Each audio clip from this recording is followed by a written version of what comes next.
commenter, liker, abonner et partager. Merci.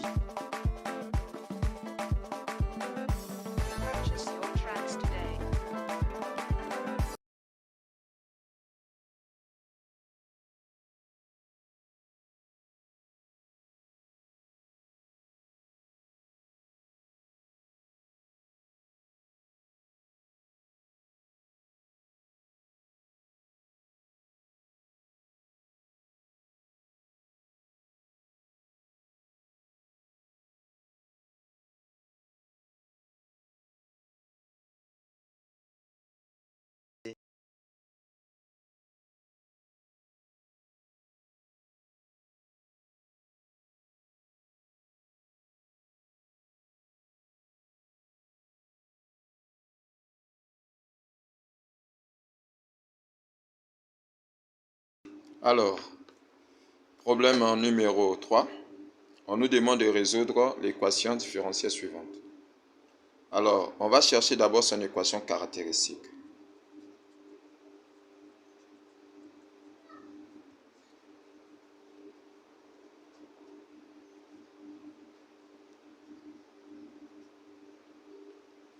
Pour trouver l'équation caractéristique, on pose y égale à exponentielle de Rx. Donc y' égale à R exponentielle de Rx. Y second égale à R carré exponentielle de Rx. Nous aurons R carré exponentielle de Rx plus 2R exponentielle de Rx plus O exponentielle de Rx égale 0. On aura donc R carré plus O, 2R plus 1, facteur de l'exponentielle de Rx. Or, l'exponentielle de Rx est supérieure à 0. On reste avec R carré plus 2R plus 1 égale 0. On calcule le discriminant. Le discriminant égale AB au carré moins 4AC. Or, le B c'est 2, donc 2 au carré moins 4, le A c'est 1 et le C aussi c'est 1. On trouve 0. Donc, L admet une racine double.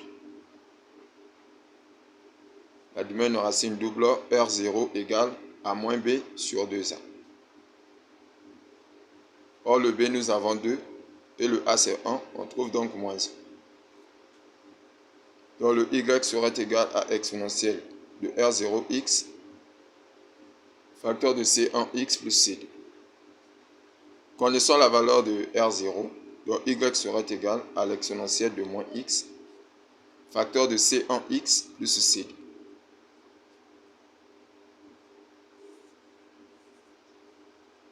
Voilà la solution de notre équation. Alors, déterminons la solution particulière de h telle que on nous a donné le h de 0 égale 0 et le h' de 0 égale à 1.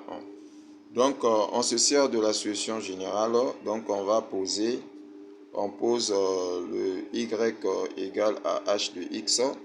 Donc, cela revient à dire que là où il y a le y dans la solution générale, on remplace ça par h de x. Donc là, on aura exponentielle de moins x et 1x plus c. Alors, je prends la première condition, on me dit que le h de 0 c'est égal à 0.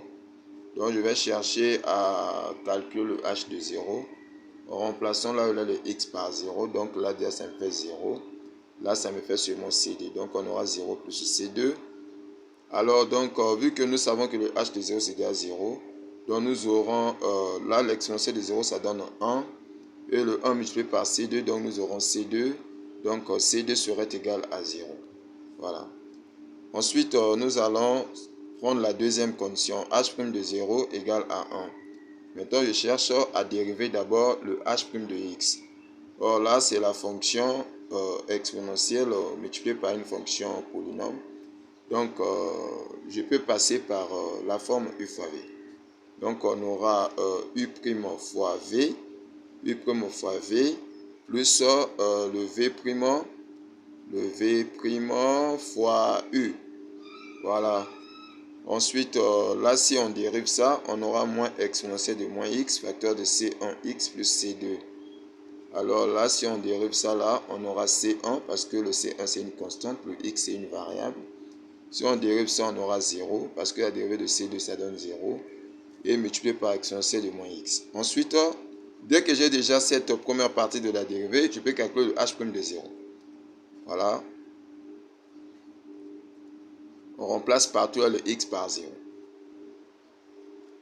Ensuite, on aura donc h' de 0 égale, là ça me fait moins 1, et multiplié par C2, on aura moins C2. Et là, ça me fait C1. Or, je sais que le C2, c'est déjà égal à 0. Si on remplace, donc on aura h' de 0 serait égal à C1. Or, le h' de 0, c'est 1. Donc, du coup, on aura donc C1 égale à 1. Alors, donc, la solution particulière de h, donc on aura h de x égale, le C1, on remplace ça ici, donc là on avait posé, voilà, le C1 c'est 1 multiplié par x, ça va nous donner simplement x, et là le C2 c'est 0, donc on aura simplement x fois exponentielle de moins x. Voilà, ça c'est notre solution particulière. Merci. Ok, maintenant dressons le tableau de variation de f sur R. Alors, donc ici, on connaît déjà son ensemble de définitions. On va chercher ses limites au bord.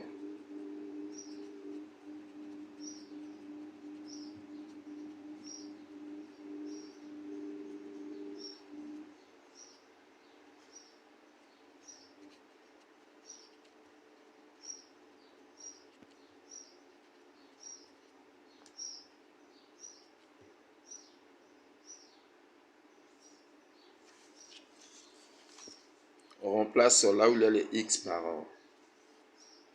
moins l'infini.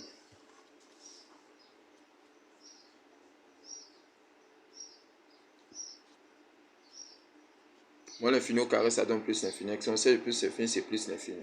Plus l'infini fois plus l'infini, ça nous donne seulement plus l'infini. Donc limite à moins l'infini, ça donne déjà plus l'infini. Prenons maintenant la limite quand x tend vers plus l'infini. On a x carré exponentielle de moins x. Donc là, ça serait égal à la limite quand x tend vers plus l'infini.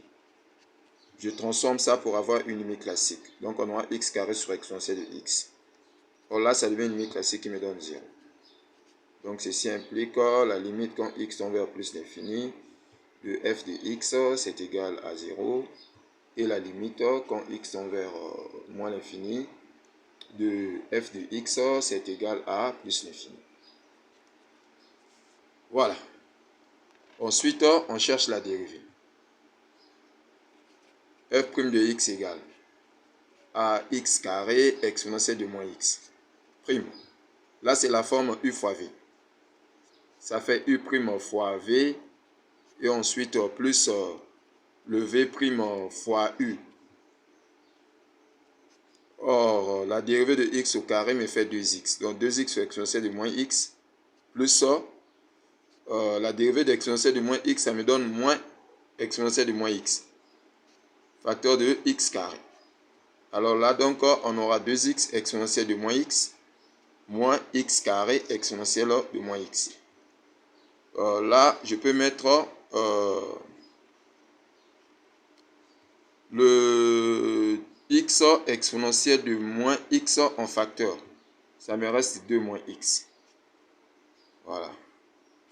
Ça, c'est ma dérivée. Ensuite, je cherche le signe. Signe de f'. Quel que soit x appartient à R, qui est l'ensemble des définitions de f, on va poser. Ici, là, on ne pose jamais l'exponentielle de quelque chose égale 0. Donc, l'exponentielle est toujours supérieur à 0. Mais tout ce qui est collé avec l'exponentielle, ou bien qui se multiplie avec l'exponentielle, je pose égal 0. Alors, donc là, du coup, on aura donc x égale 0. Et là, on aura moins x égale d'abord à moins 2. Quand je tire le x, ça sera égal à 2. Donc voilà, je dresse maintenant mon petit tableau de signes. Donc là, on a x et là, on a f' de x. Là, on a moins l'infini et là, on a plus l'infini. Et ensuite, ça c'est d'abord l'ensemble de définitions. Je prends les deux valeurs trouvées. Il y a 0 et 2. Et là, je place les 0 de binôme. Parce que ce sont les solutions de dérivées. Ensuite, le signe de a. Dans cet intervalle de 2 à plus l'infini, je peux avoir 3. Donc, je remplace dans la dérivée partout le x par 3. Donc, déjà à l'intérieur, si je fais le 2 moins 3, ça me fait moins 1. Or, le moins 1 va multiplier le 3 qui sera devant ici, ça sera moins 3. Et en haut là-bas, plutôt à l'exponent de l'exponentielle, on aura quelque chose de exponentiel de moins 3. Donc, du coup, le signe sera négatif. Là, je peux mettre donc plus, là, je peux mettre moins. Par rapport à la vérification, de 0 à 2, je peux avoir 1 au milieu ici. Si je remplace dans la dérivée partout le x par 1, là on aura 1 exponentiel de moins 1 et là 2 moins 1. Si je fais 2 moins 1, je reste avec 1. Donc du coup, ça sera seulement une expression ou bien un nombre qui sera positif. Donc là, on peut mettre le signe plus. Et voilà, et ainsi de suite. Alors, maintenant ensuite, je peux prendre maintenant le tableau de variation. TV de f. Alors, pour dresser le TV, j'ai besoin d'un tableau de signes. Rapidement, parce qu'on n'a plus de temps à perdre. Donc là, on aura l'ensemble, tout ce qui est ici. Je place ça ici, là d'abord. Moins l'infini, 0, 2, plus l'infini. Voilà. Et là, 0 de binôme, 0 de binôme. Là, on a dit qu'il y a moins, là, il y a plus, là, il y a moins. Ah, comme s'il y a moins, donc là, ça décroît. Et là, il y a plus, là, ça croît. Et là, il y a moins, là, ça décroît. Ok, ça, c'est notre tableau de variation. Ensuite, limite à moins l'infini, limite à moins l'infini. On a eu quelque chose de plus l'infini. Oui, plus l'infini peut descendre.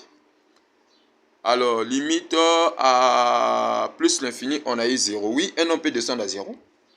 Et le f de 0, si je remplace ici, là, si je cherche à calculer le f de 0 en remplaçant partout le x par 0, on aura donc 0 au carré exponentiel de 0. Ce qui me fait 0. Donc là, c'est 0. C'est la valeur d'ici qu'on cherche maintenant, le f de 2. En remplaçant, on aura donc 2 au carré exponentiel de moins 2. Et là, donc, ça nous fait 4 divisé par e carré. Donc là, c'est 4 divisé par e carré. Oui, oui, le 0 peut monter à ce nombre et ce nombre peut descendre à 0. Merci beaucoup pour votre attention. Restez toujours là pour la suite. Les branches infinies. Les branches infinies, on se base sur les limites aux bornes. Donc, je prends limite numéro 1. Limite quand x tend vers moins l'infini de la fonction f de x. On nous dit que c'est égal à plus l'infini. Donc là, c'est un cas examiné. Examinons. Quand ça tend vers l'infini, ça donne l'infini, il faut toujours examiner. En examinant, on cherche la valeur de a. Le a, c'est la limite quand x tend vers moins l'infini de la fonction f de x sur x. Donc, c'est égal à la limite quand x tend vers moins l'infini. La fonction f de x, c'est quelque chose de x au carré exponentiel de moins x, le tout sur x. En simplifiant, on aura la limite quand x tend vers moins l'infini. On reste avec le x exponentiel de moins x. En remplaçant, on aura donc au moins l'infini exponentiel de plus l'infini. Donc moins l'infini, exponentiel de plus l'infini, c'est plus l'infini. Donc du coup, on trouve c'est égal à moins l'infini. Donc le a égale à l'infini. On peut conclure. On conclut que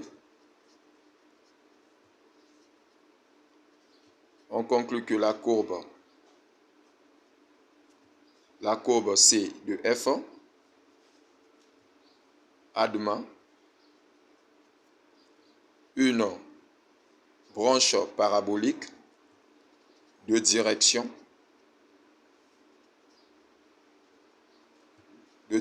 OY au voisinage de moins l'infini. Ensuite, nous prenons maintenant la limite quand x tend vers plus l'infini de la fonction f de x. On a trouvé 0. Donc là, on peut dire que le y égale à 0. C'est une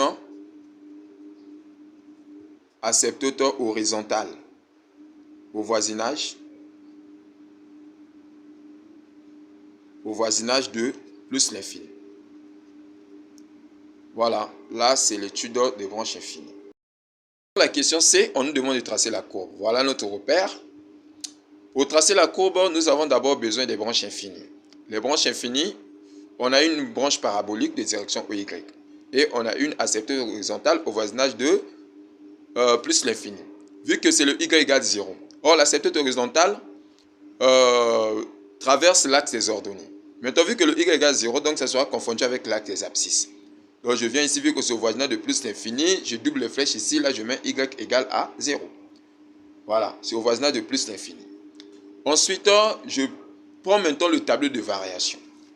Le tableau de variation, on a 0, x égale 0, y aussi égale 0.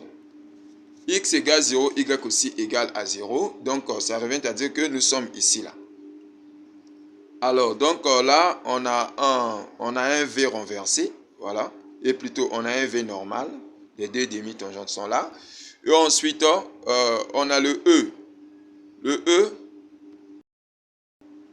alors, après deuxième valeur, on aura donc l'abscisse, c'est 2. L'ordonnée, quand on va faire 4 divisé par E carré, ça nous donne quelque chose de 2,9. Ça donne quelque chose de 2,9. Or, 2,9, on va placer ça sur l'axe des ordonnées. Donc là, nous sommes à 2, là, nous sommes à 3. Donc 2,9, c'est quelque part ici. Donc là, c'est 4 sur... Ok, quand on va calculer 4 divisé par... 4 divisé par E au carré, donc 4 divisé par E au carré, c'est égal à 0,5. 0,5, c'est quelque part ici. Donc là, c'est 4 divisé par E au carré. Après, on forme l'extrémum. Donc le x était égal à 2 et le y, c'est ça. Donc là, on va placer un point ici. Et voilà, on a notre extrémum. Alors, donc, notre courbe commence à plus l'infini, en haut, en formant, ça commence en haut, en formant une branche parabolique, et ça vient jusqu'ici, et ça descend à l'asymptote horizontale, y égale 0. Donc voilà, ça c'est la courbe C.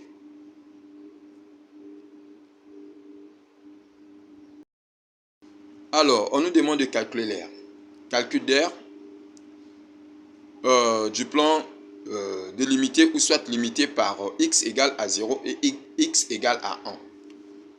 Quand on demande de calculer l'air par rapport à une courbe, on regarde d'abord, on retourne dans le repère. Dans le repère, le x égale 0 et le x égale à 1. X égale 0, x égale à 1. Donc, on va se limiter ici. Donc là, on peut assurer. Donc, c'est là où on va calculer l'air. Maintenant, vu que c'est par rapport seulement à une courbe, quand je vais appliquer la formule, c'est l'intégrale allant de 0 à 1 de la fonction f de x de dx. Voilà. Or, nous savons que f de x égale à x carré exponentielle de moins x. Égale à l'intégrale allant de 0 à 1, x carré exponentielle de moins x de dx. Là, je constate que j'ai le produit de deux fonctions de nature différente. J'ai le x carré qui est la fonction carré. Et là, j'ai l'exponentielle de moins x qui est la fonction puissance. Alors, qu'est-ce que je fais? J'applique l'intégration par partie.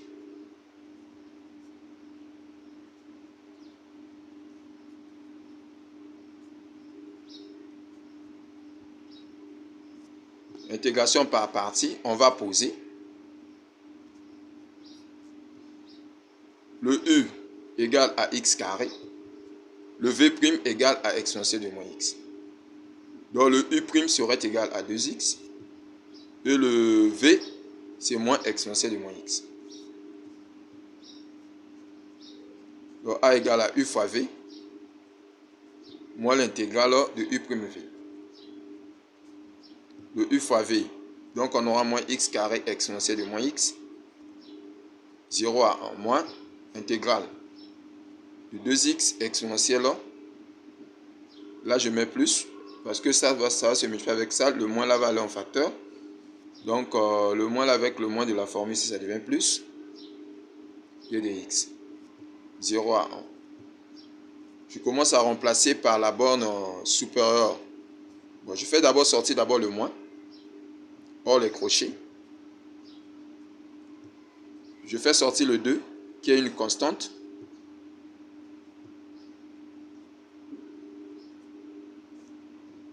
Je commence à remplacer par la borne supérieure, moins la borne inférieure. Ici, là, on peut poser ça égal à t. Parce que là encore, on a encore une autre intégration. Alors là, du coup, ça me fait moins 1 sur e.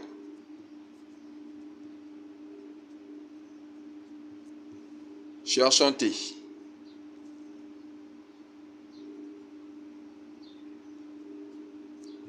Toujours par intégration par partie, on va poser le u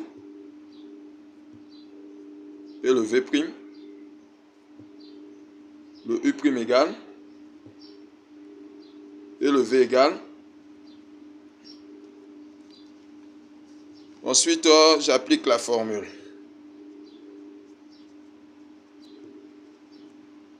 On aura u fois v.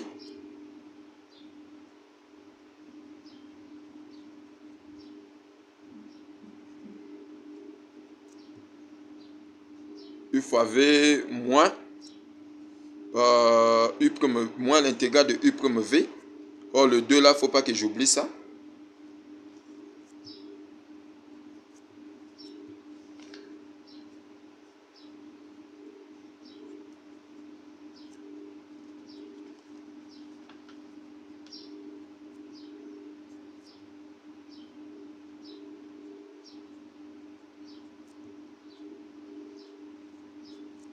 Voilà, borne supérieure moins la borne inférieure.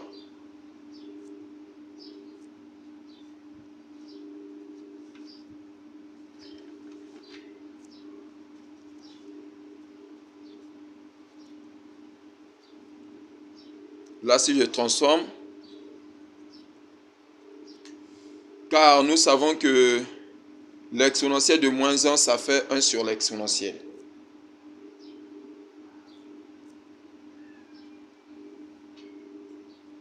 La primitive d'exponentielle de moins x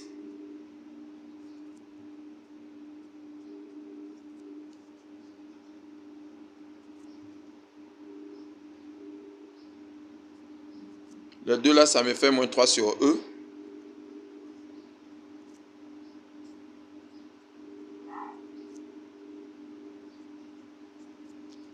Quand on remplace, on peut négliger la constante.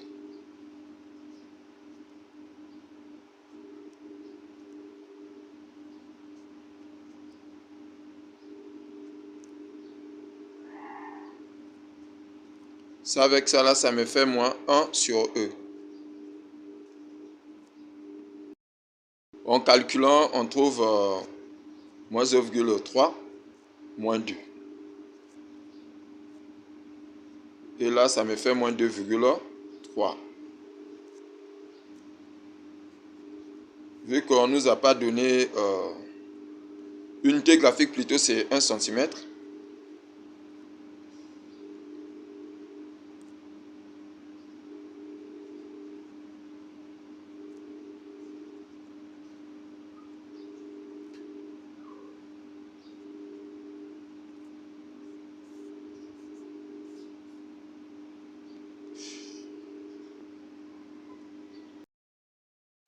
Alors, pour calculer les 4 premiers termes de la suite UN, vu que nous avons déjà le U0, c'est déjà le premier terme. Donc, ça nous reste 3 termes pour que ça puisse se faire 4 termes. Donc, on va chercher le U1. Le U1, nous sommes au rang n égale 0. Donc, on aura U0 plus 1 égale à l'exponentielle de la racine carrée de U0. Donc là, le U1 serait égal à E racine carrée de 1. Parce que U0 c'est 1. Donc le U1 égale à 1. À E plutôt. U2. Donc là, ça serait égal à U racine carrée de U1. Donc on aura U2 égale à E fois la racine carrée de E. Si on cherche à transformer ça, on aura E à l'absence 1 plus 1 demi. Ça fait E à l'absence 3 demi.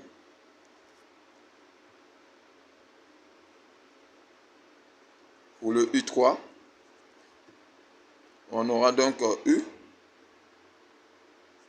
racine carrée de U2. Donc U3 égale à E racine carrée de l'exponentielle de 3 demi. Là, on aura exponentielle fois exponentielle de 3 quarts. On aura exponentielle 1 plus 3 quarts. Ça fait exponentielle de 7 quarts. Voilà. Alors, la nature de la suite Vn. On va chercher à calculer le Vn plus 1.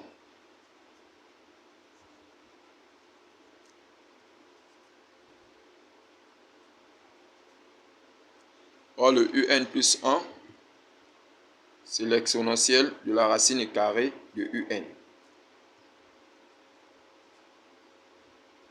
Donc là, c'est comme si nous avons ln de a fois b. Ça fait ln de E plus ln de la racine carrée de Un.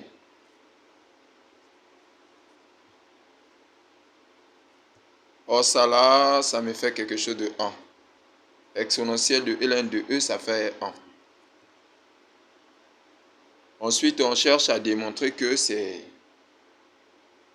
soit une suite arithmético-géométrique, soit une suite géométrique, soit une suite arithmétique.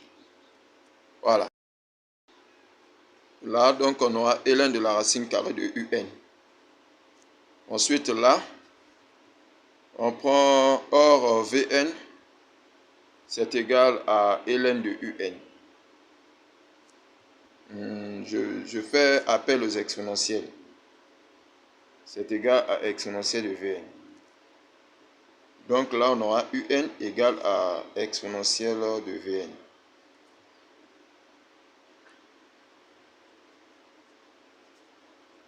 Vn plus 1 égale à 1 plus 1 demi de ln de Un.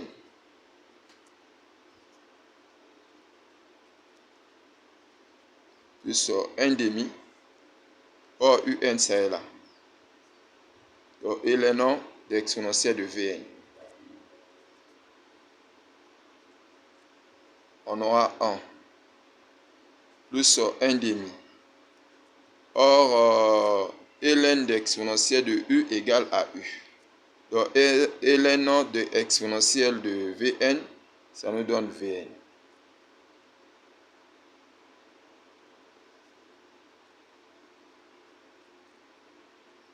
Donc là, on aura quelque chose de 1 demi de Vn plus le 1.